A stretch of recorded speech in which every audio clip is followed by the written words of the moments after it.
దయగల దేవునికి స్తోత్రములు. ఆయన దయలో కాపాడబడుతున్న మీకు వందనములు. 2026 జనవరి 30వ తారీఖు ఏర్పరచబడిన దైవవాక్యం ద్వితోపదేశకాండం 32వ అధ్యాయం 10వ వచనం. వాణ్ణి కనుగొని ఆవరించి పరామర్శించి తన కనుపాప వలె వాణ్ణి కాపాడెను. దేవుడు తన ప్రణాళికలోనున్న వారిని కనుగొని ఏర్పరచుకుని ఉంటున్నాడు. వారిని తన ఆత్మ ద్వారా వాక్యముల ద్వారా నడిపించుచూ ఉంటున్నాడు. మన మార్గం అంతటిలో మనలను కనుపాప వలె కాపాడుచూ ఉంటున్నాడు. ప్రభువునందు ప్రియమైన వారలారా, దేవుని ద్వారా విమోచించబడినటువంటి నిన్ను కూడా కనుపాప వలె దేవుడు కాపాడుచుంటున్నాడు అన్న విషయం మర్చిపోవద్దు. ఇప్పటికే దేవుడు అనేక సంవత్సరములను ఉచితముగా దేవుడు నీకిచ్చి ఎంత భద్రత నీకిస్తూ నడిపిస్తున్నాడో దాన్ని మనం వర్ణించలేము. మన కన్నులు ఎంతో భద్రమైనవి, ప్రత్యేకమైనటువంటి చోటున అమర్చబడి ఉన్నటువంటివి. మన నుదుటి యందుండు బలమైన ఎముకలు కనుల చుట్టూ కూడా ఉంటున్నాయి. కనుబొమ్మలు కనులను అందమైనవిగా చేయుచూ ఉన్నాయి. కనురెప్పలు కంప్యూటర్ కంటే వేగముగా కనుపాపను కప్పి కాపాడుచూ ఉంటున్నాయి. ధూళి, దుమ్ము వంటివి కంటిలో పడవు. ఎవరైనాను మన కంటికి హాని కలుగచేయు నిమిత్తం తమ వ్రేలిని చాచిన, దూరము నుండి దేనినైనా విసరిన కనురెప్పలు అవే మూసుకోవడం అనేవి జరగగలుగుతాయి. నిజమే, కనురెప్పలు కంటిని కాపాడుట కన్నా ఎక్కువగా త్వరితముగా ప్రభువు మనలను కాపాడుచుంటున్నాడు అన్న విషయం మరిచిపోకూడదు. కనుదృష్టి కలిగి ఉండుట ధన్యకరం. కనుపాపలోని రెటీనా కెమెరాలోని లెన్స్ వలె చూచుచున్న దృశ్యములను మెదడునకు అందించుచూ ఉంటున్నాయి. తదుపరి శరీరమునకు దీపం వలె నుండు కన్ను వెనువెంటే తగిన చర్యలు తీసుకొనుట జరుగుచూ ఉన్నది. ఇది ప్రతి వ్యక్తి కూడా తన వ్యక్తిగత జీవితంలో అనుభవిస్తూ ఉంటున్నాడు. అందుకే ప్రతి ఒక్కరికీ చక్కని అవగాహన ఉంది. ఇవన్నీ రెప్పపాటులో జరుగుట మానవ జ్ఞానానికి మించినది.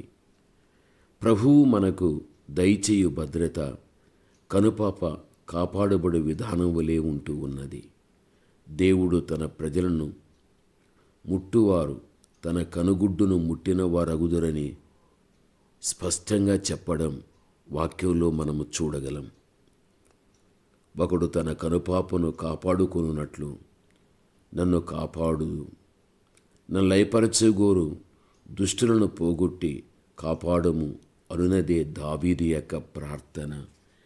కీర్తన 17వ అధ్యాయం 9వ వచనం ఆ మీదట నీవు చదువుకో.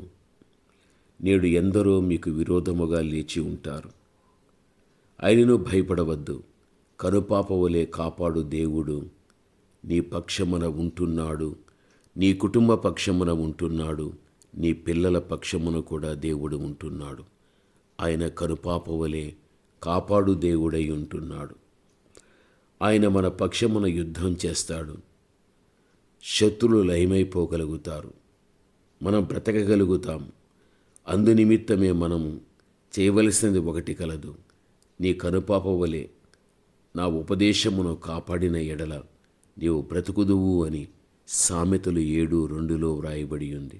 నిజమే, దేవుని ఉపదేశం మరియు ఆలోచనలు మనకెంతైనా అవసరం. నీ మీద దృష్టి ఉంచి నీకు ఆలోచన చెప్పెదను.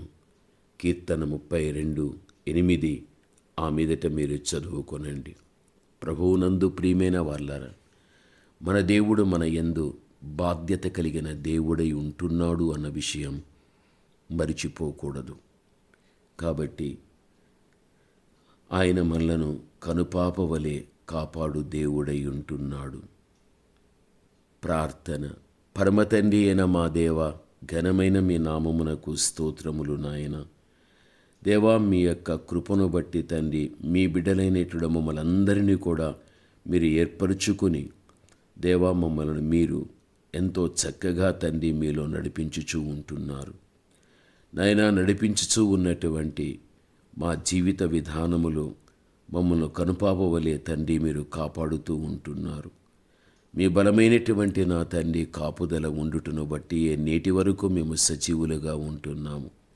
ఇంత గొప్ప సహాయం మా ఎడల మీరు చేయుటను బట్టి తండ్రి మేము కృతజ్ఞత కలిగి తండ్రి జీవించేటువంటి ఆ ధన్యత నా తండ్రి మీరు మాకు దయచేయమని, మీ మాటలు వినుచున్నటువంటి తండ్రి మీ బిడ్డలకు ఒక బలమైన భద్రత నా తండ్రి మీరు ఇవ్వమని, ఎవ్వరు కానీ తండ్రి అపవాది అయిన సాతానుని చేత అపహరించబడక, ఎక్కడ కానీ అపవాది ద్వారా ఎవరికి హాని అనేది కలగకుండా దేవా, ఒకవైపున అపవాది ద్వారా, మరోవైపున దేవా మనుష్యుల ద్వారా ఎటువంటి నా తండ్రి ప్రభా కీడు కూడా బిడలకు సంభవించకుండా మీరే తండ్రి కాపాడి సంరక్షించి నడిపించమని యేసు నామములో ప్రార్థన చేస్తున్నాము తండ్రి. ఆమేన్.